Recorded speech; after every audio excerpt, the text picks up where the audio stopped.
What happens when your snowbow becomes a snowman, but the snowman is actually a snowbow? Anyway, it's a little confusing. We saw Snowmance, so you know what that means.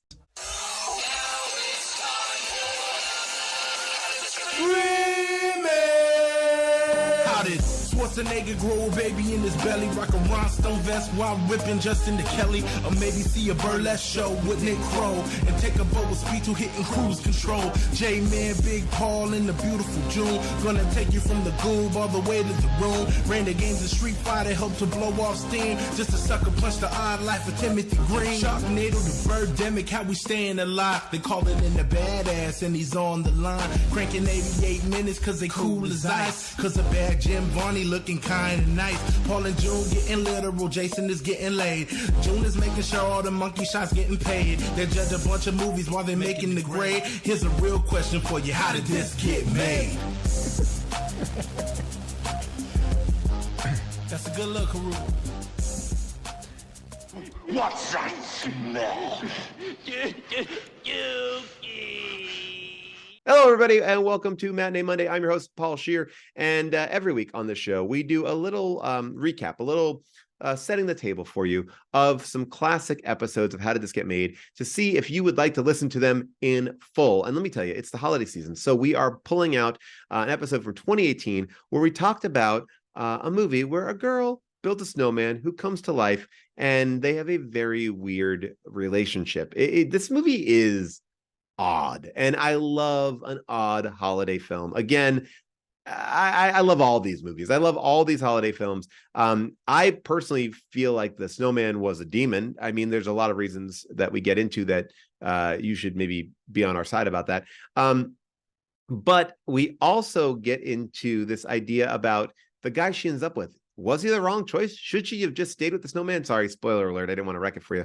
And this movie cost $140 million to make, which I think is wrong, but I'm reading the notes in front of me. I can't imagine this movie cost $140 million to make. But I will say, please, if anyone listens to this episode and understands what limerence is, tell me. Anyway, take a listen to this clip from this episode, because June really takes a stand on men with messenger bags.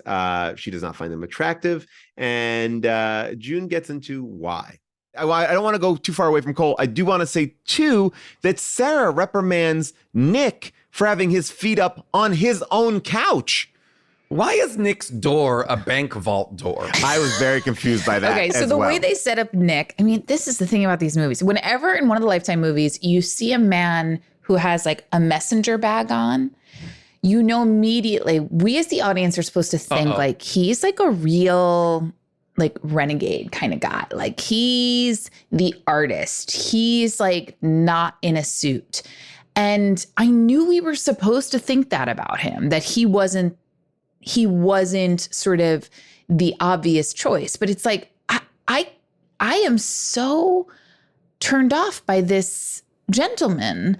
Oh, come on. And for you, wait, do you think, can I ask you, June, do you think men in messenger bags, do you have a take on this? Like, is that like that look. Wow. That look says I mean, Jason, lot. Like, I'm what learning if I was so much about my wife. messenger bag? What if I was wearing a messenger bag and drinking tea? Yeah. What would you think? Listen, like, I do think that there was a time in New York City when I was going to NYU where every guy was like starting out with messenger bags. And it was such a look. And then there's sort of like the corporate messenger bag. Yeah. Which is like the guy who's like, I'm not going to carry a suitcase. I'm going to carry a messenger bag. And I don't like what it says. You know, I'm like. My mom once got me leather, like a fully leather saddle bag. And she's like, this is you. And I was like, it's not me. It was so like, it was like that middle ground, which I've seen so much. Like, I'm wearing a suit and my briefcase is like a $600 like messenger bag because I'm still cool. And I still got it. I still got it. Yeah. And also for him, it's like, why do you need that messenger bag? Because all of your work seems to be on one iPad. And I know we're going to get into the iPads in this movie. And I know Paul has a lot to say about. I mean, this movie, no one has a fucking iPhone. Everyone has an iPad. You're a cartoonist, but you don't have tools in there. Like you don't have Yeah. brushes and palettes and canvases. Like you just have you have this finger and this screen. Well, he may That's have like it. an Apple Pen. Well, he may have an Apple Pen. Yeah, he might. He can't. He might have some sort of stylus, but like I do believe he can do that. But I want to but- talk about this guy, this cartoonist who is not working, getting rejection letters that can fill the room. Let's just take a look at this vault door and this apartment, because for a person that is completely unemployed, all right, there's the vault he's door. living it up. I mean, what is like and even the sound like they Foley into it sounds as though like it's like from a bank. He's not working in an old bank. I mean, this is not like not a renov. It's like This confounded me. This is what's so weird about him, because like he's supposed to be this interesting, the way they set him up as a 6-year-old, he's got that fun haircut. He's supposed to be like an artist, Yeah. but they put him in that sweater. Well, he's got it. It's That's interesting. not an They've artist set law. him up as, I think, in order to set him against Cole, they've set him up as like kind of a failure, insecure, someone who's never succeeded. She's basically like, everything's not so, what does she say? Everything's not so great in the cartooning world or something. I can't find the quote. I wrote it down at one point. I wrote down something. But I was like, wouldn't you know that? You're his best friend. Mustn't this be what you guys talk about all the time? But Jason, she's a terrible friend. She never asks Terrible him one friend. question. She never just says like, hey, are you interested in dating anyone?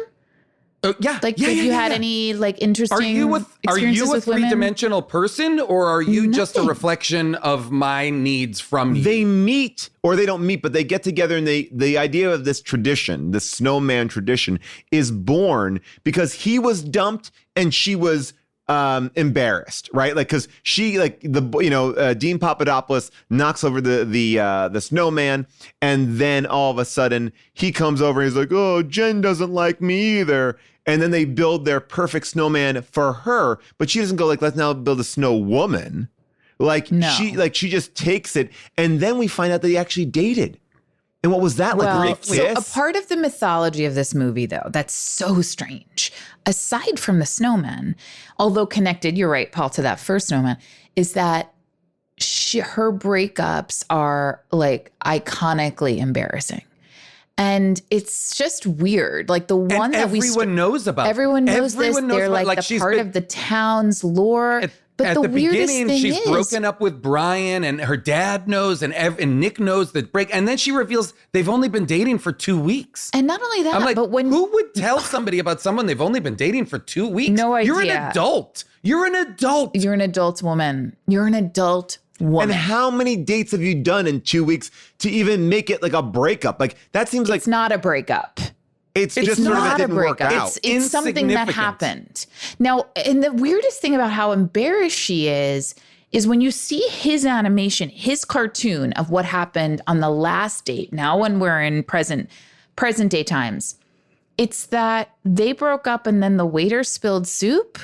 Well, to add insult to injury, or injury to insult, or whatever, she broke up with him, and then the waiter poured soup in his lap, and they're laughing at this. Like, they're awful people. She's I'm an just awful like- person. Yeah, I didn't clock that either. She just seems to have no interest in Nick's emotional life. None. I think because were she to be curious, she would have to understand and acknowledge the obvious fact, which is that he is visibly in love with her in every scene that they're in together. That's June for you, and that's why I don't wear a messenger bag. Anyway, Snowmance is available for free right now wherever you stream your podcast. Just go to How Did This Get Made and find Snowmance, get in the holiday spirit, and I would say even watch this movie. So watch the movie, listen to the podcast. It's a great time for holiday movies. I love December on How Did This Get Made. We'll see you next time for another Matinee Monday.